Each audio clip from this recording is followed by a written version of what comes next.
ನಿಮ್ಮ favourite serials ಈಗ ಟಿವಿಗಿಂತ ಮುಂಚೆ ಸನ್ ನೆಕ್ಸ್ಟ್ ಆಪ್ ನಲ್ಲಿ ಜಾಲಿಯಾಗಿ ಎಲ್ಲರಿಗಿಂತ ಮುಂಚೆ ನೋಡಿ. ಈಗಲೇ ಸನ್ ನೆಕ್ಸ್ಟ್ ಆಪ್ ಡೌನ್ಲೋಡ್ ಮಾಡಿ ಮತ್ತು ಸಬ್ಸ್ಕ್ರೈಬ್ ಮಾಡ್ಕೊಳ್ಳಿ. ಅಷ್ಟೇ ಅಲ್ಲ, ನೀನ್ ದೊಡ್ಡ ಕಂಪನಿಯ ದೊಡ್ಡ ಜವಾಬ್ದಾರಿನ ತುಂಬಾ ಚೆನ್ನಾಗಿ ನಿಭಾಯಿಸ್ತಿದ್ಯಾ. ಹಾಗೆ ಹಾಗೆ ನೋಡಮ್ಮ ಕಾವೇರಿ, ನಿನ್ಗೆ ನೀನ್ ಯಾಕೆ ಶಿಕ್ಷೆ ಕೊಡ್ಕೋತಿದ್ಯಾ? ಇವತ್ತಿಲ್ಲ ಅಂದ್ರು ನಾಳೆ ಮುಂದೆ ಒಂದಿನ ನಿನ್ಗೆ ಸಂಗಾತಿ ಬೇಕು.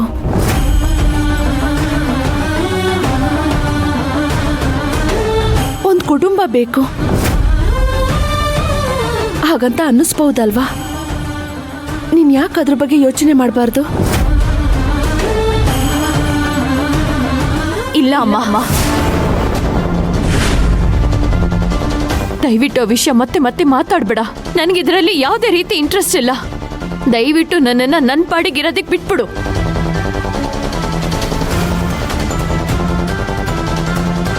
ಈಗ ನನ್ನ ಜೀವನ ಗೋಡೆ ಮೇಲಿರೋ ಫೋಟೋ ಹಾಗೆ ನಿಜ. ನೀವ್ ಹೇಳ್ದಾಗೆ ನಾನು ಏನಾದ್ರೂ ಯೋಚನೆ ಮಾಡಿ ಹೆಜ್ಜೆ ಇಟ್ರೆ ಆ ಫೋಟೋಗೆ ಹಾರ ಹಾಕ್ದಾಗೆ.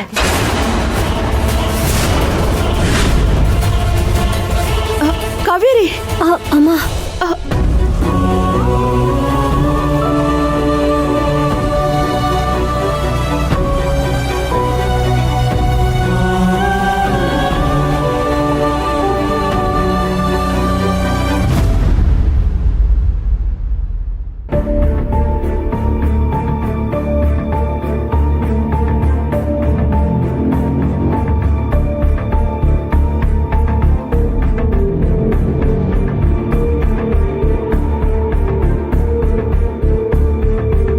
ನೋಡಿದ್ಯಾ ಮಲ್ಲಿಕಾ, ಸತ್ಯನ ಯಾವತ್ತೂ ಮುಚ್ಚಿಡಕ್ಕಾಗಲ್ಲ. ಅದು ಆಚೆ ಬಂದೇ ಬರುತ್ತೆ ಅನ್ನೋ ಹಾಗೆ ಇವತ್ತು ಅಪ್ಪನಿಗೆ ಪ್ರಜ್ಞೆ ಬಂದಿದೆ. ಇಷ್ಟು ದಿನ ಮಾಡಬಾರ್ದನ್ನೆಲ್ಲ ಮಾಡಿ ಕೆಲವರು ಮೆರಿತಾ ಇದ್ರು. ಅಪ್ಪನಿಗೆ ವಿಷ ಹಾಕಿ ಸಾಯ್ಸಕ್ ನೋಡಿದ್ರು. ಅಪ್ಪನ ಈ ಸ್ಥಿತಿಗೆ ತಂದವರು ಕಾವೇರಿನ ಆಕ್ಸಿಡೆಂಟ್ ಮಾಡಿಸಿ ಕೊಲ್ಲಕ್ ನೋಡಿದವರು ಬೇಲ್ ತಗೊಂಡು ಮೋಸದಿಂದ ಆಚೆ ಬಂದಿರಬಹುದು. ಅವ್ರಿಗೆ ಬೇಲ್ ಕೊಡಿಸಿದವರು ನಮ್ಮ ಬುದ್ಧಿ ಮುಂದೆ ಯಾರು ಗೆಲ್ಲಕ್ಕಾಗಲ್ಲ ಅಂತ ಬೀಗ್ತಿರಬಹುದು. ಆದ್ರೆ ಇವತ್ತು ಅವರು ಹೆದರೋ ಸಮಯ ಬಂದಿದೆ. ಯಾಕೆ ಅಂದ್ರೆ ಅಪ್ಪನಿಗೆ ಪ್ರಜ್ಞೆ ಬಂದಿದೆ. ತೇಜು, ಇದನ್ನೆಲ್ಲ ಯಾಕೆ ನನ್ ಮುಂದೆ ಹೇಳ್ತಾ ಇದ್ದೀರಾ? ಇದೆಲ್ಲ ಹಳೆ ಕತೆ ನೋಡಿ. ಇದನ್ನೆಲ್ಲ ನಿಮ್ಮ ಅಕ್ಕ ಭಾವ ಕೇಳಿಸ್ಕೊಂಡ್ರೆ ಆಮೇಲೆ ದೊಡ್ಡ ಜಗಳ ಆಗತ್ತೆ. ಸುಮ್ನೆ ಇರ್ರಿ. ನಾನು ಯಾಕೆ ಸುಮ್ನೆ ಇರ್ಬೇಕು? ಕೇಳಿಸ್ಕೊಂಡ್ರೆ ಕೇಳಿಸ್ಕೊಳ್ಳಿ ಬಿಡು. ಅಪ್ಪನಿಗೆ ಪ್ರಜ್ಞೆ ಬಂದಿರೋದು ಈ ಮನೆಗೆ ಬೆಳಕಾದ್ರೆ ಅವ್ರನ್ನ ಕೊಲ್ಲಕ್ ಹೊರಟಿರೋರ್ಗೆ ಅದು ಮೃತ್ಯು ಗಂಟೆ. ಅವ್ರು ಈಗಿಂದೀಗ್ಲೇ ಗಂಟು ಮೂಟೆ ಕಟ್ಕೊಂಡು ಮನೆಯಿಂದ ಆಚೆ ಹೋಗೋದು ಒಳ್ಳೇದು. ಇಲ್ಲ ಅಂದ್ರೆ ಅಪ್ಪ ಬಂದ್ಮೇಲೆ ಅವರೇ ಅವರನ್ನ ಕತ್ತಿಡಿದು ದಬ್ಬಿ ಆಚೆ ತಳ್ತಾರೆ. ಆಗ ಬೀದಿಲಿ ಮಾನ ಮರ್ಯಾದೆ ಹೋಗೋದು ಅವ್ರದೇ. ಈ ಮನೆ ಗೋಡೆಗಳಿಗೂ ಕಿವಿ ಇದೆ ಅನ್ನೋ ಆಗಿದ್ರೆ ಅವ್ರಿಗೆ ನನ್ನ ಮಾತು ಕೇಳಿಸಿರುತ್ತೆ. ಅಂದಮೇಲೆ ಅವರಾಗವ್ರೆ ಮಾನ ಕಳ್ಕೊಳ್ಳೋಕ್ಕಿಂತ ಮುಂಚೆ ಮನೆ ಬಿಟ್ಟು ಹೋಗೋದು ಒಳ್ಳೇದು ಅಲ್ವಾ? ಏಯ್ ತೇಜು,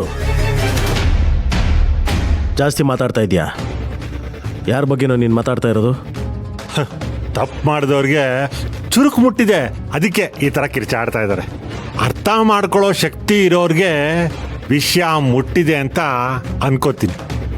ತೇಜು, ಇಂಡೈರೆಕ್ಟ್ ಆಗಿ ಏನು ಮಾತಾಡ್ತಾ ಇದೆಯಾ? ಡೈರೆಕ್ಟ್ ಆಗಿ ಹೆಸರಿಡ್ದು ಮಾತಾಡು. ಭಾವ ಅನ್ನೋ ಮರ್ಯಾದೆ ಇಲ್ವಾ ನಿನಗೆ? ಮರ್ಯಾದೆ? ಯಾವ ಮರ್ಯಾದೆ ಪ್ರಬಲ ಅವರೇ? ಅಪ್ಪನಿಗೆ ವಿಷ ಕೊಟ್ಟು ಸಾಯ್ಸಕ್ ನೋಡಿದವ್ರನ್ನ ಭಾವ ಅಂತ ಮರ್ಯಾದೆ ಕೊಡ್ಬೇಕಾ? ಅಥವಾ ಸತ್ಯ ಗೊತ್ತಿದ್ದು ನಿಮ್ಮನ್ನ ಆಚೆ ಕರ್ಕೊಂಬರಕ್ ಪ್ರಯತ್ನ ಪಡ್ತೀಳಲ್ಲ ನಮ್ಮ ಅಕ್ಕ, ಅವಳಿಗೆ ಅಕ್ಕ ಅಂತ ಗೌರವ ಕೊಡ್ಬೇಕಾ? ಏಯ್, ಬಾಯಿ ಮುಚ್ಚೋ. ಇಲ್ಲ ಸಲ್ಲದ ಆರೋಪನ ನನ್ನ ಮೇಲೆ ಮಾಡಬೇಡ. ನೀನು ಮಾತಾಡ್ತಾ ಇರೋದೆಲ್ಲ ಸುಳ್ಳು. ಯಾವುದೋ ಸುಳ್ಳು?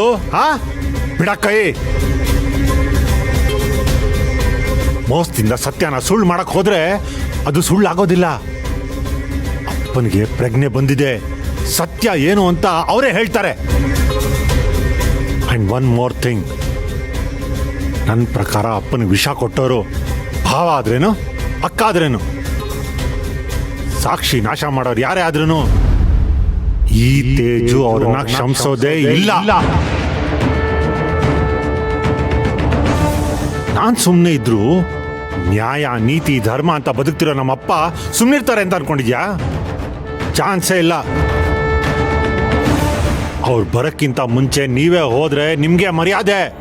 ಸೊ ಹೋಗ್ತಾ ಇರಿ. ಏಯ್ ತೇಜು, ಯಾರಿಗೋ ಹೋಗಿ ಅಂತಿದ್ಯಾ? ನಿನಗೆ ಕಣ, ನೀನೇ ತಾನೇ ನನ್ನ ಮುಂದೆ ನಿಂತಿರೋದು, ನಿನಗೆ ಹೇಳ್ತಿರೋದು ಹೋಗ್ತಾ ಇರು. ತೇಜು ಜಾಸ್ತಿ ಮಾತಾಡ್ತಾ ಇದೀಯಾ?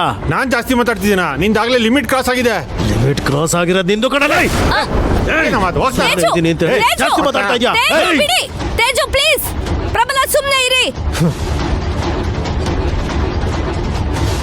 ಏಯ್, ಯಾರೋ ನೀನು? ನನ್ನನ್ನೇ ಹೋಗು ಅನ್ನೋದಕ್ಕೆ ಯಾರೋ ನೀನು? ನಿನಗೆ ಈ ಮನೇಲಿರೋದಕ್ಕೆ ಎಷ್ಟು ಹಕ್ಕಿದೆಯೋ ನನಗೂ ಅಷ್ಟೇ ಹಕ್ಕಿದೆ ಕಣೋ. ಕೊಲೆ ಮಾಡಕ್ ಹೊರಟಿರೋರು ಹಕ್ಕಿನ ಬಗ್ಗೆ ಮಾತಾಡಿದ್ರೆ ಅವ್ರು ಮಾಡಿರೋ ತಪ್ಪು ತಪ್ಪಿಲ್ಲ ಅಂತ ಆಗತ್ತಾ? ಅಂಡ್ ಒನ್ ಮೋರ್ ಥಿಂಗ್, ಇದು ನಮ್ಮ ಅಪ್ಪನ ಮನೆ, ಅವ್ರ ರಕ್ತ, ಅವ್ರ ಉಸಿರು. ಅವ್ರು ಬರಕ್ಕಿಂತ ಮುಂಚೆ ಹೋದ್ರೆ ನಿಮ್ಗೆ ಒಳ್ಳೇದು ಅಂತ ಹೇಳ್ದೆ. ನೀವು ಹೋಗ್ಲಿಲ್ಲ ಅಂದ್ರೆ ಅವ್ರು ಬಂದ ಮೇಲೆ ನಿಮ್ಮನ್ನ ಕತ್ತಿಡ್ ದಬ್ಬೇಕಾ ಒದ್ದು ಓಡಿಸ್ಬೇಕಾ ಅಂತ ಅವರೇ ತೀರ್ಮಾನ ಮಾಡ್ತಾರೆ. ತೇಜು ಜಾಸ್ತಿ ಮಾತಾಡ್ತಾ ಇದೀಯಾ? ನೀನನ್ನ ಸುಮ್ಮನೆ ಬಿಡಲ್ಲ. What's wrong with you? Just stop it. ನೋಡು ಕಾತಿ, ನನ್ನ ಪಾಡಿಗೆ ನಾನಿದ್ರೆ ನಿನ್ ತಮ್ಮನ ಕಾಲ್ ಕೇಳ್ಕೊಂಡು ಜಗಳಕ್ಕೆ ಬರ್ತಿರೋದು. ಇದ್ದಿದ್ದೆ ನಿದ್ದಾಗ ಹೇಳಿದ್ರೆ ಎದ್ ಬಂದು ಎದೆಗೆ ಹೋದ್ರಂತೆ. ಹಾಗಾಯ್ತು ಇವ್ರ ಕತೆ. ಏ ತೇಜು, ಸುಮ್ನೆ ಪ್ರವೋಕ್ ಮಾಡ್ತಾ ಇದ್ಯಾ? ಪ್ರವಾಕ್ ಮಾಡ್ತಿದ್ದೀನ? ನಮಗ್ ನೆರಳಾಗಿದ್ದ ಆಲದ ಮರಕ್ಕೆ ಬೆಂಕಿ ಹಚ್ಚಕ್ಕೆ ಇವ್ರು ನೋಡ್ತಿದಾರಲ್ಲ, ಅದು ಅವ್ರ ಪರ ನೀನ್ ನಿಂತಿದ್ಯಲ್ಲ, ಅದು ಸರಿನಾ? ಏಯ್, ಏನೋ ಮಾತಾಡ್ತಾ ಇದೀಯಾ? ಸುಮ್ಮನೆ ಬಿಡಲ್ಲ ನೀನು. ತೇಜು, ಯಾಕೆ ಹೀಗೆ ಆಡ್ತಿದ್ದೀರಾ? ಅವ್ರ ಜೊತೆ ಯಾಕೆ ಜಗಳಕ್ಕೆ ಹೋಗ್ತಿದ್ದೀರಾ? ನನಗೇನೋ ಅಪಾಯನ ನೀವು ಮೈ ಮೇಲೆ ಎಳ್ಕೋತಿದ್ದೀರಾ ಅಂತ ಅನಿಸ್ತಾ ಇದೆ. ಮೊದ್ಲೇ ಆ ಪ್ರಬಲ ಸರಿ ಇಲ್ಲ. ಅವನೇನಾದ್ರೂ ಮಾಡಿದ್ರೆ ಏನ್ ಗತಿ? ಅವನೇನ ಮಾಡ್ತಾನೆ ಅಂತ ನಾನು ಯಾಕೆ ಹೆದರ್ಕೊಂಡಿರ್ಬೇಕು? ಪಾಪಿಗಳ ಅಟ್ಟಹಾಸ ಇಲ್ಲಿ ನಡಿಬಾರ್ದು. ಅಪ್ಪ ವಾಪಸ್ ಬರೋವರೆಗೂ ಅವ್ರ ಜೀವನ ಇಲ್ಲಿ ನೆಮ್ಮದಿಯಾಗಿ ಇರಬಾರ್ದು. ನಾನು ಹಾಗೆ ಮಾಡ್ತೀನಿ. ತೇಜು,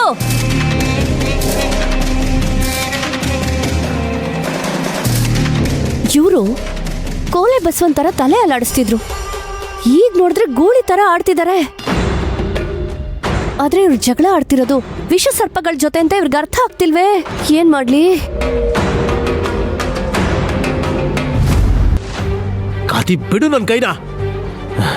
ನೀನನ್ನು ತಡಿಬಾರ್ದಾಗಿತ್ತು ಕಾತಿ. ಯಾಕೆ ತಡ್ದೆ? ಇಲ್ಲ ಅಂದಿದ್ರೆ ಆ ತೇಜುಗೆ ಸರಿಯಾಗಿ ಉತ್ತರ ಕೊಡ್ತಾ ಇದ್ದೆ. ಸುಮ್ನೆ ಕೂಗಾಡ್ಬೇಡ ಪ್ರಬಲ. ಅಲ್ಲ, ಅವನಿಗೆ ಉತ್ತರ ನೀಡಿ ಏನು ಪ್ರಯೋಜನ ಇಲ್ಲ ಅಂತ ನಿನ್ಗೆ ಅರ್ಥ ಆಗಲ್ವಾ?